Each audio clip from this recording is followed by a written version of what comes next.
Friends, Africa after all है fishes का खजाना and in Africa the best among them is the Tanganyikan cichlids. तो चलिए आज देखते हैं the jewels of Tanganyika with any guesses, friends? Here we are with none other than the Tanganyikan master, India's Tanganyikan master, Mr. Ritam Ganguly. So hello Ritam. Hello. Ritam हम लोग ये जानना चाहेंगे कि एज टू जो अफ्रीकन चिकलिड्स होता है tell them की क्लासिफिकेशंस क्या होता है Surely. First of all, I am very grateful for the title that you have bestowed upon me, but I am not sure I would rate that title because I would like to classify myself as a aficionado for African cichlids and regarding the classification, there are 3 rift lakes in Africa: Tanganyika, Malawi, and Victoria. Could you just tell us the basic difference between these 3 types? Basically, in the Lake Malawi, what we find are Haplochromys haps, and we find Mbuna. Mbuna जो होता है ज़्यादातर they are herbivorous and the haps are carnivorous. So and in Lake Victoria we'll get Haplochromys varieties. In Lake Tanganyika we get variety of cichlids. Some are rock dwellers, they live near rocks. Some prefer swimming in open waters. कुछ मछली ऐसे होते हैं जो shells में रहते हैं. Even the world's largest cichlid and the world's smallest cichlids are found in Lake Tanganyika. The largest being the emperor cichlid and the smallest being the multifacetous. मैं आज आपको multifacetous दिखा सकता हूँ जो smallest cichlid है world. थोड़ा अभी दिखा सकते हो आप? Surely. This is the multifacetous. Okay. The adult males will grow below 2 inch in size. और जो फीमेल्स होते हैं वो 1.25 से 1.5 मैक्सिमम साइज का वो जाते हैं एडल्ट में. तो like as it is for selling, that's why we don't have shells here, but they live in shells. We have to give, I will show you the shells later on. They live inside the shells, they breed inside the shells and they protect the shells with their life if they have to. ये जो तीनों type का जो अपना African चिकलिड्स फिर होता है, ये तीनों टाइप का चिकलिड्स ही क्या हम लोग एक ही टैंक में एक ही साथ हम लोग क्या रख सकते हैं? हम ये कभी नहीं रख सकते क्योंकि इनका जो बेसिक रिक्वायरमेंट्स है ये टोटली अलग है. Regarding their temperament, regarding their feeding habits, regarding the habitat they prefer, each and every one is different. तो हम ये एक साथ टैंगनिका, विक्टोरिया, मलावी रख नहीं पाएंगे. पर मानिए अगर हम लोग कोशिश करें, जैसे कि हम लोग कभी देखते हैं कुछ हॉबिस्ट या बिगिनर हॉबिस्ट, कभी कभार आपका थोड़ा बहुत एक कम्युनिटी टैंक ये सब में आप कोशिश करते हैं. So how do you think वो सक्सेस एकदम नहीं हो सकता? There are always exceptions, but exception cannot be a rule. Okay, as per rule, we'll never suggest mixing them together. But हम लोग बहुत बार देखे कि फ्रंटोसा के साथ बनाना सिक्लिड रखे हुए हैं क्योंकि बनाना सबसे माइल्डेस्ट बिहेवियर का होता है इन एम्बूना. And they can survive with the frontosa can survive with them, the banana. But this is not preferable because the frontosa has long flowing fins. Over time banana जो है वो निप करेगा fin में and the beauty will not be there in frontosa what it can be. African cichlids में तो एक जो specific classification होता है जैसे टांगनिकन जो होता है, फिर हम लोग जो सुनते हैं कि टांगनिकन का भी फिर आपका कुछ 2 से 3 टाइप का कुछ क्लासिफिकेशंस है. तो ये टांगनिकन का क्लासिफिकेशन के बारे में थोड़ा बोलिए.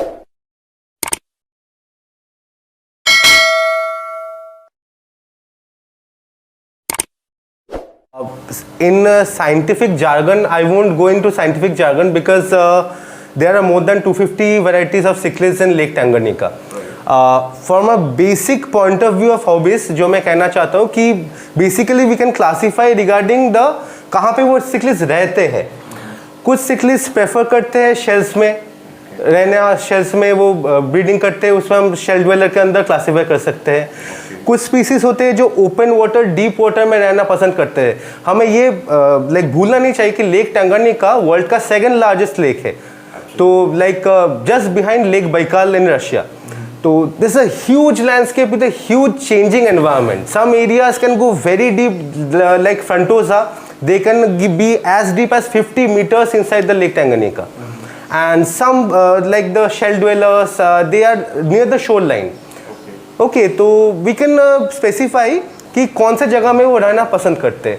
तो वैसे शेल ड्वेलर हो गया, एक हो गया जो open water deep water prefer करते हैं, वो वाला हो गया, जैसे हम फ्रंटोसा को क्लासीफाई कर सकते हैं। थर्ड हम ऐसे क्लासीफाई कर सकते हैं जिसे रॉकी स्केप जो पसंद है, जैसे जुलिडोक्रोमिस हो गया, leleupi, like they prefer rocky scapes around them where they can like hide from any predators, where they can breed, they'll prefer that scape only. So from a hobbyist point of view, you can have these three classifications. So if you could just tell us a bit about the shell dwellers as to like their water parameters, their tank requirements, their tank setup, their diet. If you could tell a little bit about that. The most interesting thing about shell dwellers, जो सबसे बढ़िया चीज़ है, अगर आपको cichlid चाहिए लेकिन आपके पास वो स्पेस नहीं है कि 3 फुट का टैंक दे, 4 फीट का टैंक दे, तो शेल ड्वेलर्स आपके लिए बहुत बढ़िया चॉइस रहेगा, क्योंकि you can keep them in as small tanks as like 1 feet और 1.5 फीट।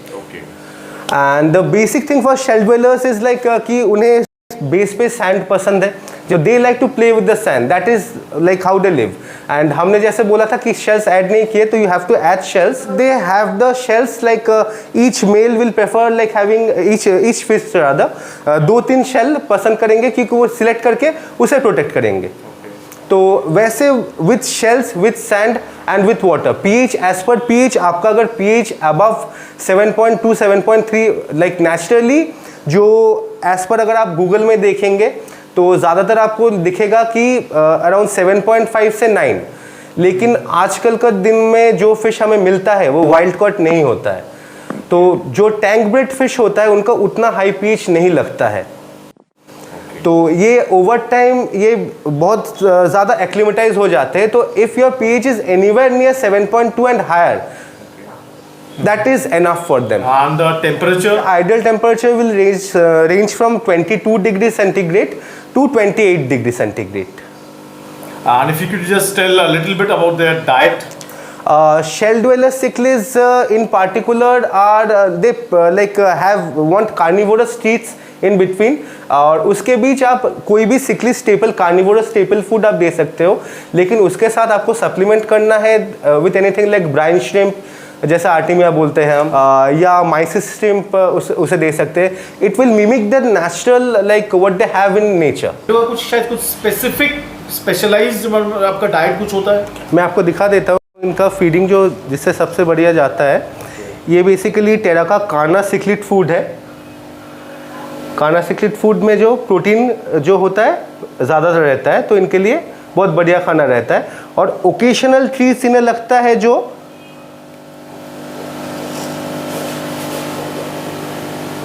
माइसिस श्रिम्प और ब्राइन श्रिम्प का। Could you tell a little bit about their compatibility as to वो लोग क्या एक शेल ड्वेलर दूसरे शेल ड्वेलर के साथ भी हम लोग रख सकते हैं? मैंने जैसे बोला था कि शेल ड्वेलर जो शेल है वो they can protect it with their lives, तो सभी शेल ड्वेलर वो शेल को ही टारगेट करेंगे। तो यहीं पे प्रॉब्लम का शुरुआत होगा, जहाँ पे they will fight amongst themselves just for the shells and they will die. And they will die. Yeah. These shell dweller fishes are like multifacetous. They are maximum how much 3 centimeter as an adult, but they are very fast fish. Like for their size, कोई imagine नहीं कर सकता, क्योंकि इतना छोटा मछली की 3 centimeter, not inch, 3 centimeter. That is their adult size for a male. जो फीमेल होता है 2 से 2.5 सेंटीमीटर। और ये क्योंकि ये शेल ड्वेलर्स है, तो क्या ये लाइक जो रॉकी ड्वेलर्स और जो ओपन वाटर इस तरह का टैंगेनिकन के साथ भी रह सकता है क्या? जैसे फ्रंटोसा ओपन वाटर में बहुत बड़ा साइज का होता है, एंड फ्रंटोसा पिसीवोरस। पिसीवोरस मीनिंग यानी जो मछली दूसरे मछली को खा जाता है उसे पिसीवोरस हम लोग कहते हैं। तो फ्रंटोसा के साथ ये बिल्कुल नहीं रहेगा। एज पर रॉक ड्वेलर्स, आप इन्हें रॉक ड्वेलर के साथ रख सकते हैं, जैसे जुलिडोक्रोमिस हो गया, लेलुपी हो गया, तो इनके साथ शेल ड्वेलर्स आप रख सकते हैं, प्रोवाइडेड आपको रॉक ड्वेलर्स के लिए रॉकी सेटअप एक कॉर्नर में देना पड़ेगा। जैसे आपका लेलुपी हो गया, फिर जुलिडोक्रोमिस हो गया, तो एक रॉक का पाइल स्टैक आपको देना पड़ेगा लेलुपी के लिए, एक रॉक का पाइल आपको देना पड़ेगा जुलिडोक्रोमिस के लिए, एक शेल का कॉर्नर आपको देना पड़ेगा शेल ड्वेलर के लिए। बेसिकली आपका जो बायोटोप है टैंक का, वो biotope with in an aquarium आपको मेंटेन करना पड़ेगा। because they are naturally occurring fish, they will stay together. तो in that case do this shell dwellers, do they breed in tank? कि उनका ब्रीडिंग सिर्फ नेचर में ही होता है? They are very easy to breed in a tank. Very easy to. Very easy to breed. Some of the shell dwellers like multifacetors, they breed like crazy. And if you could just tell us to our viewers about their disease, a little bit about the disease and their treatment. Multifacetors and other shell dwellers जो होते हैं वैसे काफ़ी robust fish होते हैं, लेकिन हमें जो चीज़ ध्यान में रखना चाहिए कि पैरामीटर्स जो है वो स्टेबल रखना चाहिए, जैसे like similar for all other fishes. अगर टैंक का पैरामीटर जो है वो अगर स्टेबल नहीं होता है तो फिश का एक होता है कि इच होना का एक ये होता है कि जैसे विंटर्स आ गए, थोड़ा सा हम टेम्परेचर कंट्रोल नहीं करें कि उनका वैसे भी 22-23 डिग्री तक कोई दिक्कत नहीं है, but below 20 degree we can see a bit of lethargy in the fish. तो आपको फिर अमोनिया आपको ध्यान में रखना पड़ेगा। अमोनिया अगर हाई हो जाए टैंक में तो फिर ये उनके लिए फेटल हो सकता है। तो प्रॉपरली साइकिल्ड टैंक बहुत important. Cycling of the tank क्यों और कैसे किया जाता है ये वीडियो का डिस्क्रिप्शन बॉक्स में देख लीजिएगा। That तो it's a prerequisite for any aquarium like novice or anyone keeping fish. The aquarium tank has to be cycled. So no specific disease about them, Not as such.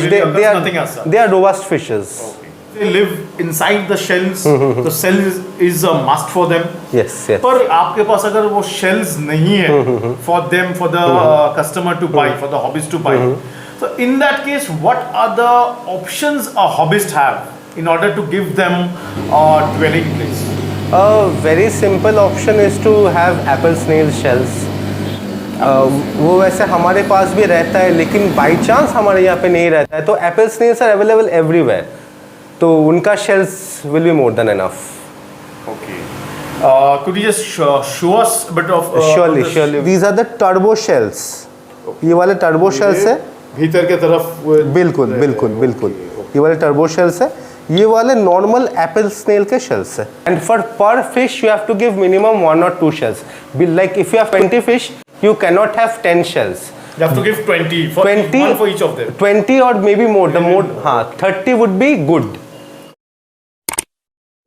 So Ritam, among these shell dwellers, which are the most popular ones? Any 2-3 if you can pick?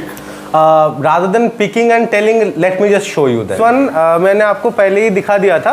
World's smallest cichlid Neolamprologus multifasciatus। ये वाला, ये जो है, ये है Lamprologus ornatipinis।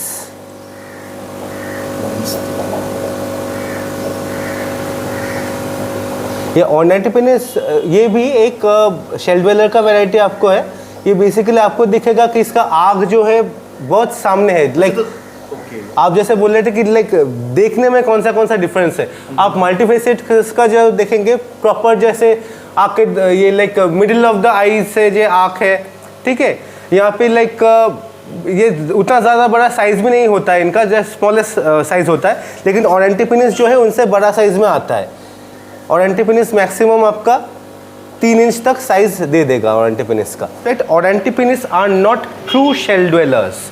कैसे true नहीं shell dweller? क्योंकि aurantipinnis are only shell spawners, यानी शेल के अंदर सिर्फ वो ब्रीड करते हैं। This is the Lepidiolamprologus hecqui. These are closer varieties to Neolamprologus family. तो he is also known as the bravest fish in the world, यानी सबसे करेजियस फिश। ये अपने जब स्पॉन करते हैं, जो बच्चा होता है डिफेंड करने के लिए अच्छे बड़े साइज के फिश के लाइक नाक में दम कर देता है। तो वैसे ये शांत ये नेचर के होते हैं, like you can't see them fighting amongst each other, but when they breed they are like fiercely protective of the territory. और एक मैं फिश दिखाऊंगा, that is the neolamprologus cordopunctator. Aurantipinnis के तरह ये भी ट्रू लाइक शेल ड्वेलर नहीं है, शेल स्पॉनर है ये। तो इसका सिल्वर लाइक ग्लीम का बॉडी होता है, like silverish body with yellowish fins. Like जब मैच्योर होता है देखने बहुत अच्छा लगता है, and like they'll shoal with groups of 5 or 6। जो भी आप शेल ड्वेलर देखे हैं, 1 या 2 piece like if you keep them in one piece, they'll be stressed out. अपना natural जो behavior नहीं दिखाएंगे ये लोग. They basically schooling fish. They're हाँ, schooling maybe not a term. They feel safer in numbers. And another thing that many people might not know, in the natural habitat, shell dwellers feel more confident when the Leptosoma group is present, because the Leptosoma, as मैंने आपको बताया कि shell dweller की like शोर के सामने रहते, बहुत डीप वाटर में नहीं रहते, तो there is always danger of predators. Leptosoma जो है ओपन वाटर का फिश है, वो सरफेस में रहता है, कोई अगर ऊपर से डेंजर होता है तो उसे पता चल जाता है. तो लेप्टोसोमा अगर टैंक में आपका रहेगा, सिप्रिक्रोमिस लेप्टोसोमा, मैं आपको वो फिश दिखाऊंगा बाद में, तो अगर टैंक में रहेगा, ऊपर स्विम करेगा, तो automatically shell dwellers will gain more courage to come out and display the natural behaviour. Among these three classifications in Tanganyika, that is the shell dwellers, the open water, rocky scapes. Which is the least popular and why? I would have to say, unfortunately, lot of people tend not to choose shell dwellers because as you can see, at this size they don't display a myriad of colors. हाँ, तो ऐसा नहीं है कि colour foot के निकल रहा है. तो the major thing is about their attitude. मतलब छोटे पैकेज में लाइक बड़ा आ गया सामान, बड़ा मछली का पूरा एटीट्यूड लाके, वो ऐसा फिश है. Like if you watch them closely for maybe 4 or 5 days, if you keep a shell dweller, you will, I am guaranteeing, you will fall in love with the fishes. ज़्यादातर लोगों को मालूम नहीं है कि इतना छोटा भी फिश हो सकता है कि 1.5 फीट के टैंक में आराम से रह जाए. ये नॉलेज उतना भी अभी तक स्प्रेड नहीं हुआ. एंड लाइक उनका बिहेवियर जो है, उनका जो लाइक रैम्बंक्चस नेचर है, तो ज़्यादा जो लोग इतना देखेंगे तो उनका पसंद और आएगा, वो और पॉपुलर होता जाएगा. So friends, we are winding up today's video where we were with the Tanganyikan master Mr. Ritam Ganguly and his That Fish Place, यानी कि वही मछली का जगह, that is रितम जी का जगह. So we are ending up today's video. So thank you Ritam, thanks a lot. Thank you so much for having me. Thank you.